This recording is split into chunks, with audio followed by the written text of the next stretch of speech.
All right, well then I will turn it over to Josh to introduce today's program. So today we have Cynthia Witham. She is from the Salem Rotary Club. She's part of the Haiti water project there. You probably all remember she joined us probably about 3 or 4 years ago to share about their project. They had a lot of hiccups along the way, and they were fully funded quite a while back, but then they ran into quite a few hiccups, which Cynthia will share about, and I don't think they were fully approved until 2 years after that. But she's here to share about, give us an update with their project and how they've been doing. So I'll introduce Cynthia. Okay, thank you so much. I'm going to try to put this PowerPoint up.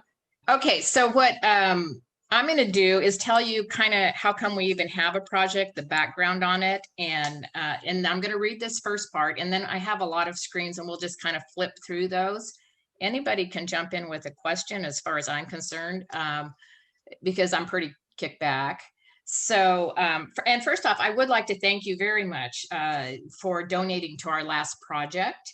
The wells and latrines for that particular project are now complete and the people are using them. The project was 6 wells and 2 latrines. I do believe we still have some paperwork that we have to come up with from that project. But doing international projects since my granddaughter was 4 and she's 16 now, and this is my granddaughter right here you're looking at. Most projects take at least 2 years, what we have found, because of the differences that we have to deal with. And so I'm just going to give you a little background, and I'm going to read this. So when I joined Rotary in the fall of 2017, I went to a meet and greet that explained the main purpose of Rotary. What stood out to me is that Rotary is a service club that helps put people into water into countries that don't have water systems. It made me think about my granddaughter, Hope, who was adopted from Haiti. Wouldn't it be amazing if I could get water into Haiti?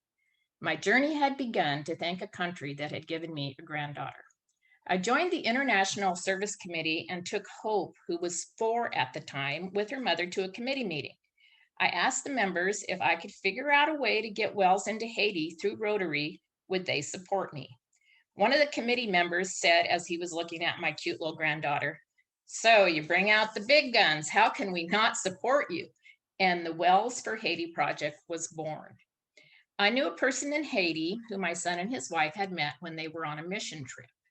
I emailed Laveau and said, "I'm Shane's mom, and I have a question for you. Are you a Rotarian?" He said yes, and I had my contact in Haiti. So began a long process of figuring out a well digging company, costs, money from other clubs, locations for wells, requirements from Rotary and Rotary International, help from lots of Rotarians and people in Haiti, and the right people in the Salem Club to help me. The project was $30,000 and ended up providing 3 wells. It was an amazing thing to see the money our club put into the project become wells that actually saved lives in Haiti. I remember emailing frantically to my Haitian contact, Laveau, to get me information to meet deadlines that Rotary required. Then I remembered praying that the wells would actually work and provide water. It was by faith, I believe, that this would happen, and I did have quite a few sleepless nights before that first project actually happened. One of those wells now pumps water into a holding tank that supplies all the safe and sanitary water for a hospital in the city of Hinch, and the hospital serves a population of about 75,000 to 100,000 people. Before that, they had potted water driven in, and it wasn't reliable. They had the cholera situation, you may or may not remember that, which made the water unsafe, and the water life-saving changes from that well are still going on, and that is still the water they use from our well that Rotary provided for them. Another well was put in a suburb called Rode. It became a gathering place for the locals in a Saturday market where people sold goods and got their water, and it became a reality. From that humble beginning of an idea to help the country that had given me a granddaughter, We now have 4 completed projects and 1 in process. Rotary is an amazing organization. It multiplies its money, and there is an amazing return on investment. So now I'm just going to flip through these slides. And as you can see, there's a lot of years here that we've been doing these projects, and we're on project number 5, and we have never let up. We've always worked on it. Okay, so now I'm going to, that is one of the first wells. You can kind of see it right there. And the kids took, my son and his wife took, this is my granddaughter, took her down to see the wells that Rotary had done because of the inspiration of having her as a granddaughter. So that was quite fun. So I don't know how much you guys know about Haiti, but here's Haiti. Hinch, this area right here is where most of the wells are placed in and around this area. Now, the other thing about Haiti, how much you know, it's the poorest country in the Western Hemisphere, least developed, it's deforested, unemployment's high, secondary education is available to few children. In 2010, they had a major earthquake, they've had a cholera epidemic, they have COVID-19 situations. There's no electricity in most of the country, and currently their concerns are kidnapping, riots, political unrest, and killings.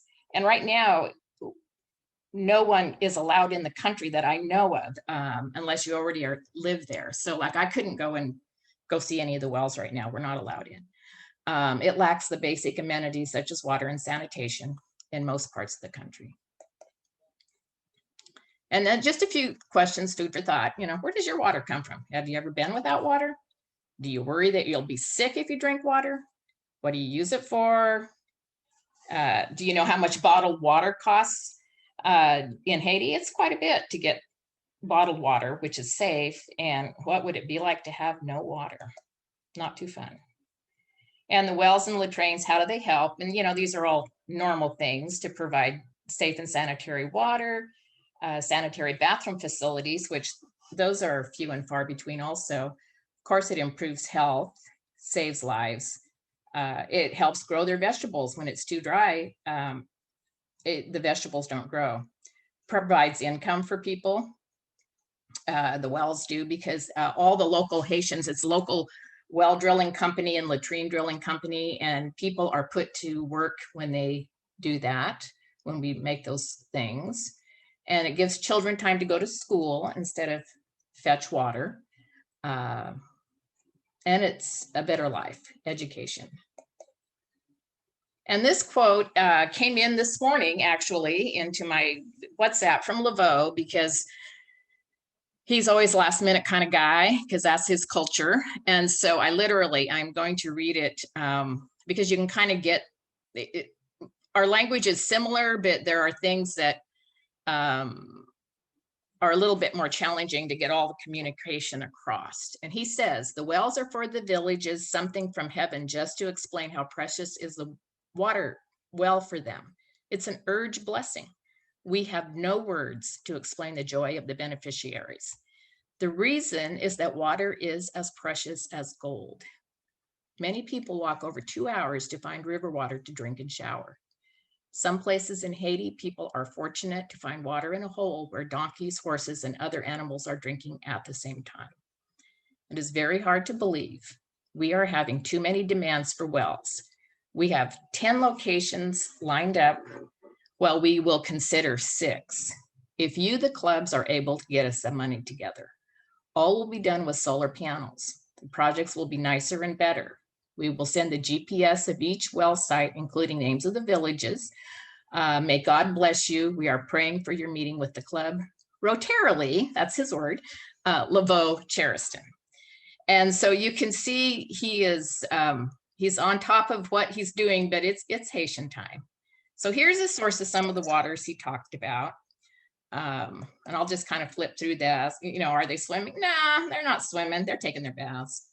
Let's go here. And all of this is garbage. And it all goes into the river.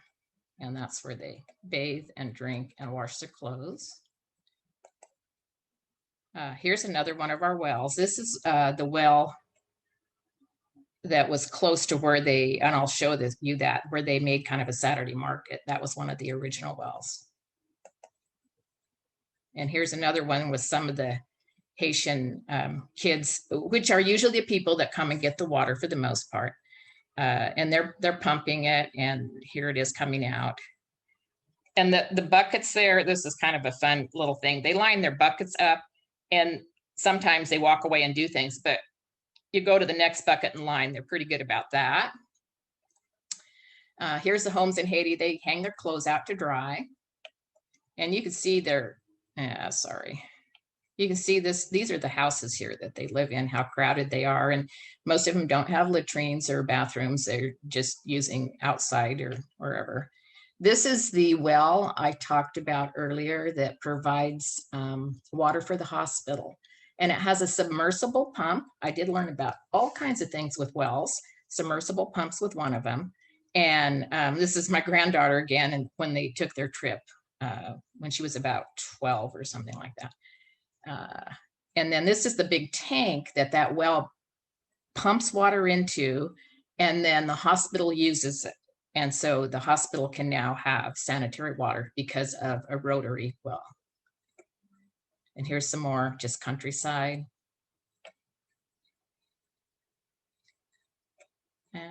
Sorry. Here is the well drilling machine and part of the process of, some of the workers here and pouring some cement and those kinds of things.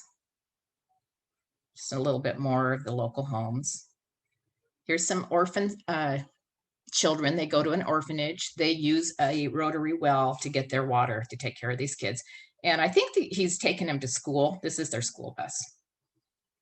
And here's, again, kids at the orphanage, and the Rotary well is taking care of these kids.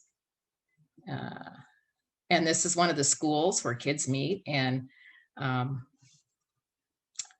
wells also take care of a lot of the schools.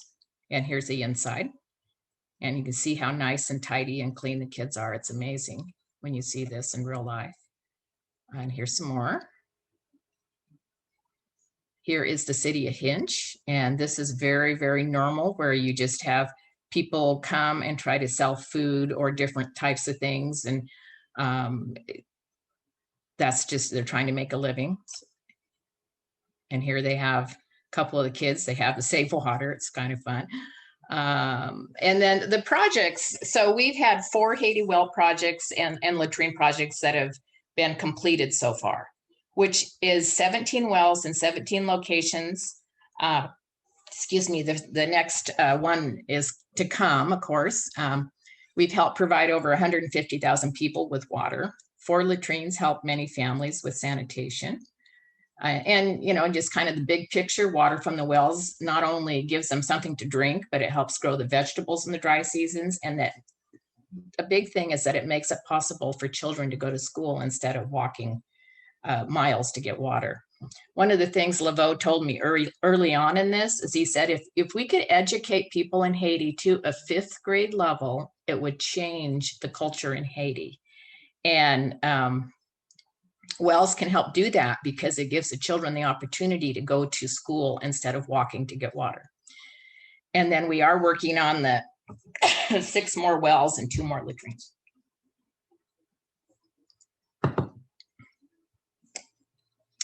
And then this is the picture that Laveau, this is Laveau right here, our contact down there. Excuse me. And this is some of the more current wells. And you can kind of see there's water coming out here. It's a lot bigger structure. They've really improved what they're able to do now. And that's some more, more of the Rotary people down there.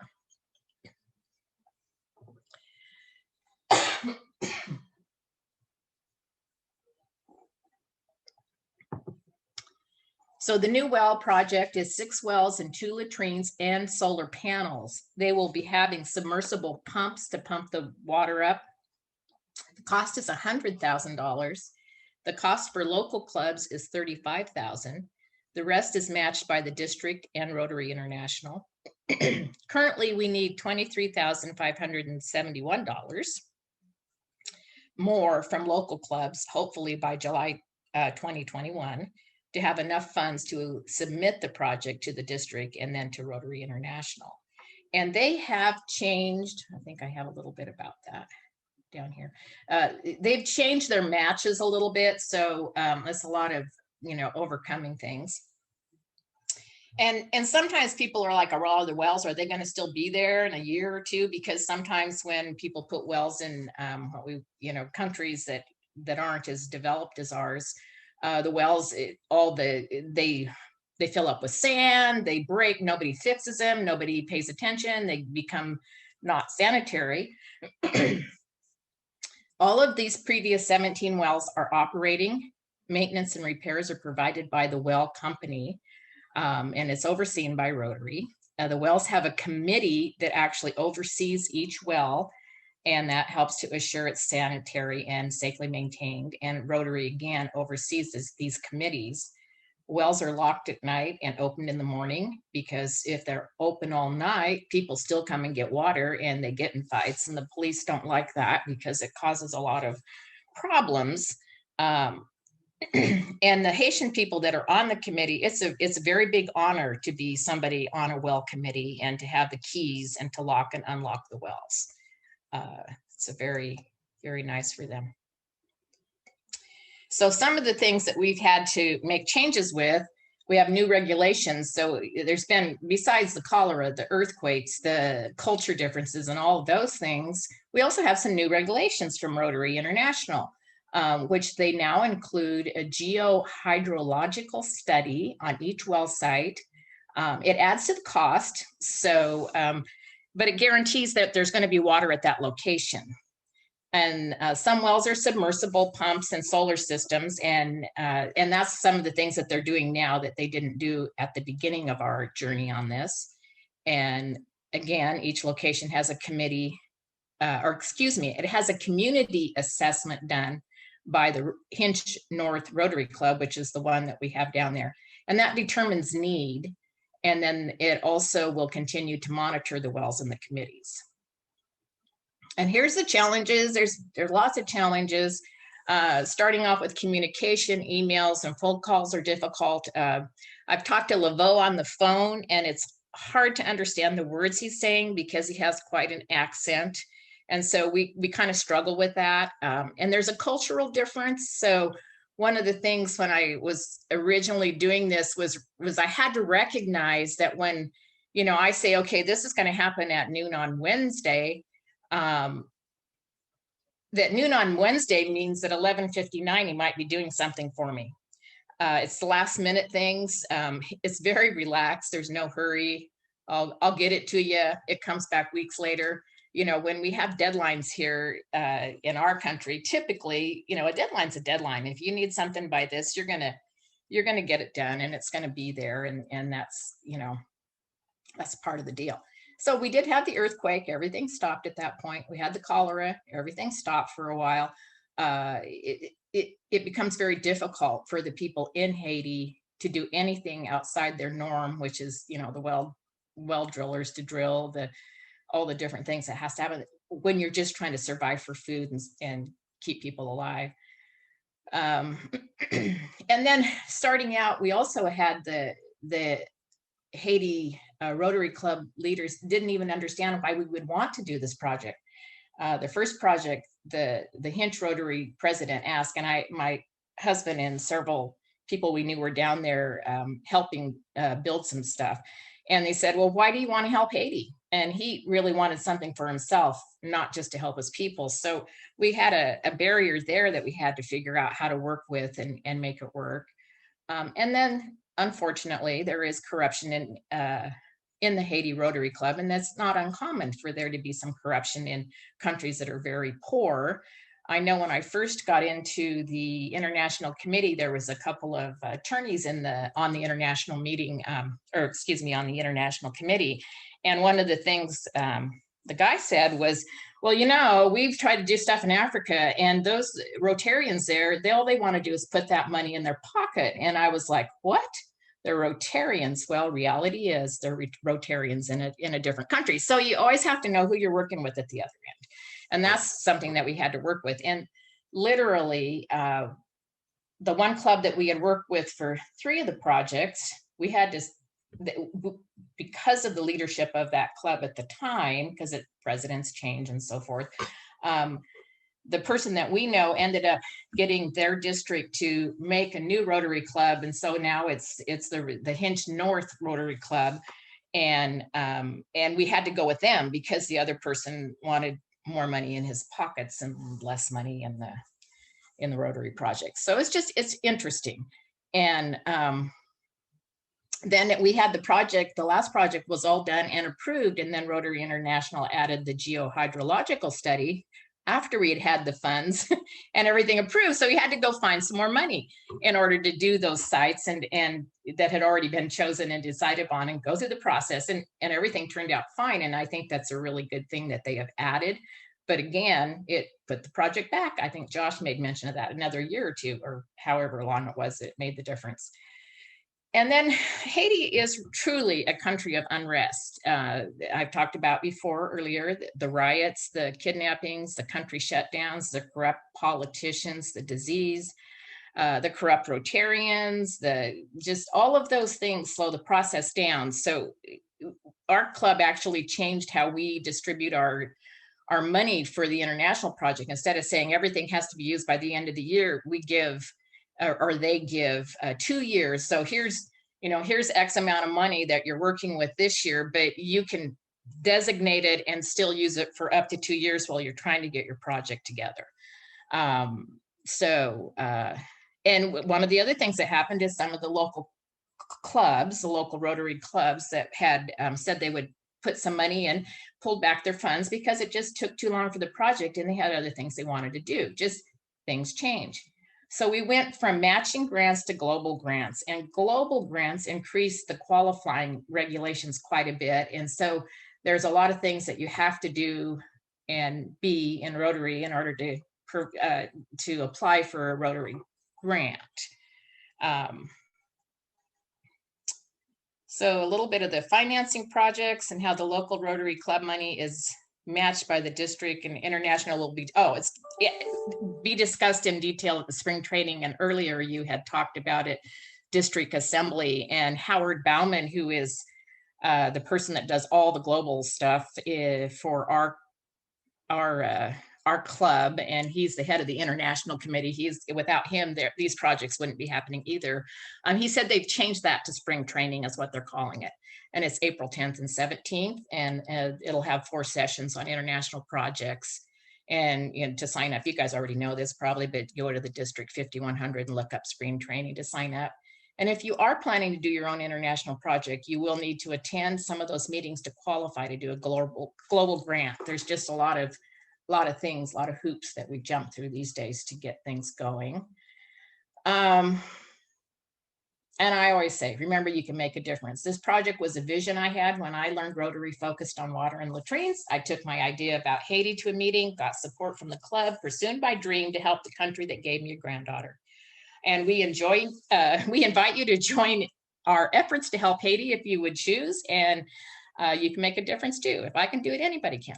That's pretty much the way this went. And without the help of all the Rotarians and all the money from Rotary and everything, this would not have happened. And because we have pursued, and I've had this amazing amount of support and people that know how to do all this paperwork and everything that needed to happen, literally, we have helped hundreds of thousands of people in Haiti, and many of them would be dead without our efforts when so many diseases was there. So that's it. Anybody have any questions for me?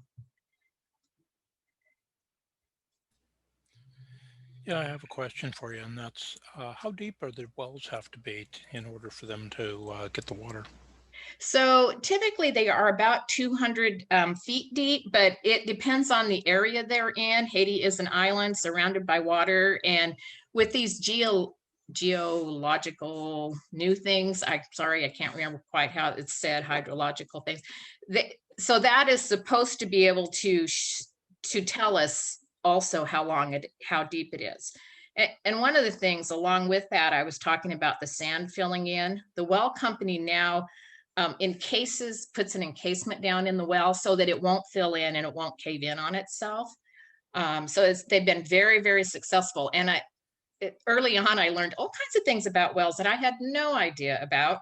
But it was amazing to figure out that the people in the country could figure all these things out. I mean, it's a lot to it, really a lot to it when you're working with a country that you can't just walk into and work with. And any other questions? Yeah, I have a question. My daughter was a Rotary shelter box volunteer and was prepared to go in 2010 when the earthquake happened. Yeah. But Rotary decided that they were not going to let any females go because it was absolutely unsafe for them to be in Haiti. Has that changed, or is that still a reality on the ground? I think right now it's a very big reality that actually nobody that should probably go in there, especially a female. They are having actually some really huge political unrest from the Dominican Republic right now, and Haitians are scared of being kidnapped, let alone somebody from the outside the country coming in. They would stick out. So it would be dangerous to go. They have some kind of site that Howard checks on Howard Bauman is the person that does all our paperwork, and he checks that on a pretty regular basis. And it has a lot of what you would call red alerts, where it's like, do not go to Haiti. You are not safe in Haiti. And we have not seen it unsafe for a while. My husband and I and another gentleman from our club and his wife, and then a Rotarian from the Kaiser Club went down to Haiti. It's been almost 4 years ago now, I think. And it was a safe period. But when my granddaughter, so she's 16 now, when she was adopted and she got to come home when she was 15 months old, my kids could not go to Haiti at that time. They had to have a person from Haiti bring her out and hand her over the international date line to them. And that's how she came to them, because it was unsafe for them to go into Haiti. So it's very, very common for it to be unsafe in Haiti. And when I was there, I have to honestly say, I did not feel 100% safe. If I had not known somebody there like I do, and Laveau is a well-known businessman, and he has, it feels very safe to be with him, but it would not feel comfortable to me there. I would never go by myself.